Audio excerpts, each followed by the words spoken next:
What is up, nerds?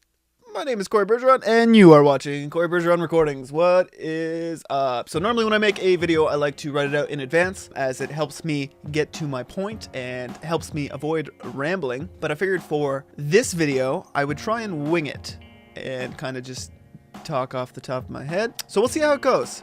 Today we're going to be talking about my vocal tracking template. This is a template that I have created over years, and I'm always kind of constantly tweaking it. Its purpose is to eliminate doing repetitive tasks such as creating tracks, naming tracks, creating sends, creating effects. On top of that, it helps me get to the finish line faster if I'm working on a recording. That's what I like to do. I like to try and create the big picture as quickly as possible. So it's an environment in which I can record a vocal and then throw it on a track, and then within a matter of seconds start applying some processing, as well as start sending it to different effects that are already set up and ready to go. So that is the reasoning behind it. Again, I've created this session over many years. So yeah, let's, I guess, jump into it. This is Pro Tools. We're in Pro Tools here.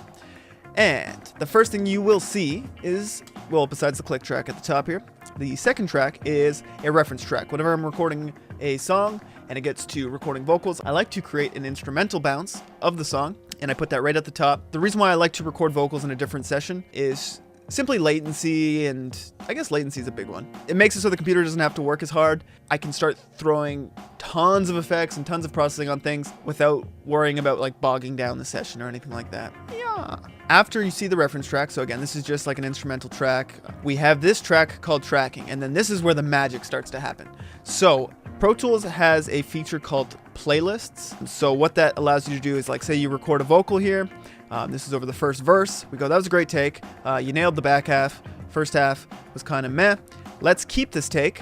Boom, that was great. Now let's record the verse again. We record the verse again. That was great. First half was better, but the second half kind of sucked. So then we throw this down, and then he does another take, and I don't know, there was a really cool vocal inflection right here. So we can do this,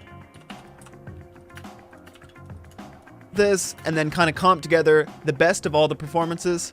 Let's, I don't know, throw a crossfade on there, consolidate it, and boom, there's our first verse. I can now quickly throw that down on the first verse track, and it's already set up and ready to go.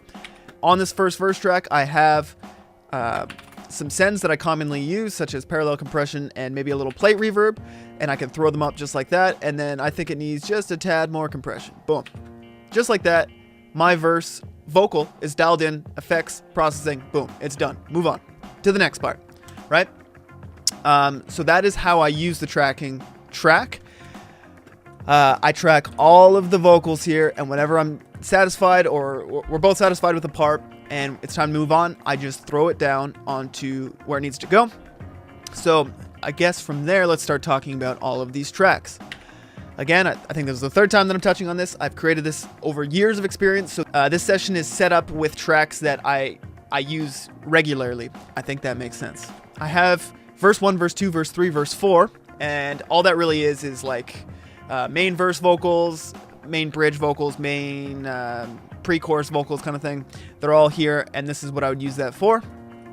I also have two sets of harmonies. I have them labeled as harm low, left and right, and then harm high, left and right. Yeah, and those would correlate to the verse, pre-chorus, bridge, whatever. All the main vocals up here. That would be that. Again, they all have a little bit of processing and maybe some sends that I commonly use. Then we move down here to where you see C, L, R, C2, CL, 2, CR2. Or, not CR. You know what I mean. Okay. So now we're here in the chorus. In the chorus, I like to oftentimes record 3 main vocals.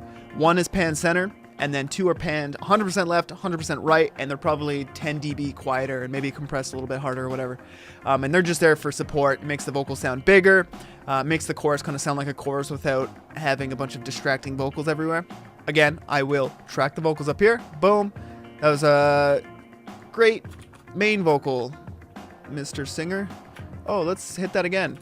You nailed it. 2 for 2. Let's do it again. Oh, that was perfect. Boom. Just like that, we would have 3 vocals set up. Now, instead of going in and panning them and applying, you know, whatever, it's already set up. I have my parallel compressions. I like to use this doubler effect on the vocals. It's already sent, plate reverb, and we are good. We're slamming it, and yeah, the vocals are already panned. It's starting to sound like a record. Boom. Good stuff. For the chorus, oftentimes I like to record two low vocals, two lower octaves, and pan them stereo. They're just there for support. Again, it makes the vocal sound bigger, fuller. And then I will also record a higher octave, if possible, depending on the track and the vocalist's range. If not, I will just record a falsetto in the same octave as the main vocal. Again, just a different texture that adds something desirable to the chorus vocal to make it pop out and sound like a chorus. After that, I have a bunch of tracks for harmonies for the chorus, and that is that for the most part. I'm hoping I'm making sense here, but these would be my chorus tracks. These tracks here. The C2, the L2, and the R2 are just duplicates of these main tracks up here. So say I'm recording vocals and there's like a ton of words in the chorus, and if the singer sings it all in one take, there's tons of like big breaths in between everything. What I will normally do, and what I will often do, is I'll get them to sing a line, skip the next line, sing the third line, skip the fourth line, and so on. And then we will, after we're satisfied with that, we will skip the first line, do the second line, skip the third line, do the fourth line. I call it ones and threes, or, you know, fill in the blanks.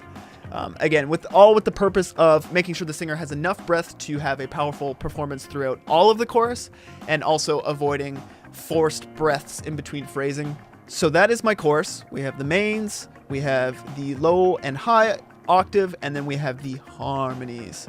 Again, effects, processing, all set up, panned, ready to go. All I have to do is track it in my tracking track and drag it down, maybe do a little tweaking, but once I've set it, it's good and it's good to go. That is pretty close to the final vocal.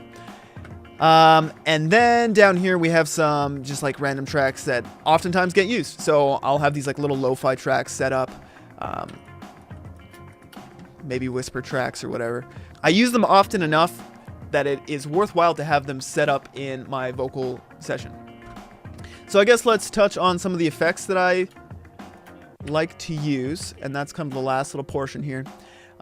These effects kind of change session to session, and I have no issue being like, this just isn't working. Boom, let's throw a different effect on there for the time being. But one of the most recent projects I was working on, these were the effects that I used, and that's why it's set like that. So we have a plate reverb. I've also thrown a delay before. It's not even a plate reverb. This is like a impulse response of a room. I wanted to give it a pre-delay of about 50 milliseconds for whatever reason, so that's what I did. Then we have a delay. I like to use the slate repeater. That thing's awesome. This thing's called Vibe. It's this little outer space plugin that replicates, I believe, an RE20. Thing's awesome. Throw. So this is if I'm doing like a vocal throw, say in the chorus. It ends on a line, and I want that one line to repeat. I have the send already set up. All I have to do is unmute it through automation, and it will send here. And then I might change the delay between 1 bar or half a bar or whatever, depending on what works with the song. I have it distorting, going into the delay, and then hitting a reverb. Parallel compressor. I like to throw a little bit of a de-esser on there because sometimes I can make the S's a little aggressive, but this is a great way to make your vocal sit in a mix and just totally lock in. Yep, and then this L verb stands for long verb. If I'm getting super artsy and creative, this is like, what's this, 14-second decay time. This doesn't get used very often, but it's nice to have set up in case I do use it. And then I have 4 doubler tracks. These are the Waves doubler. It's like a delay and pitch plugin, and they're all kind of set differently, but they all take the same input, and when I send stuff to it, they all work together to make the vocal sound wide and lush and all that good stuff. And then I have this V master, which is vocal master. So all of this nonsense is going to this track here.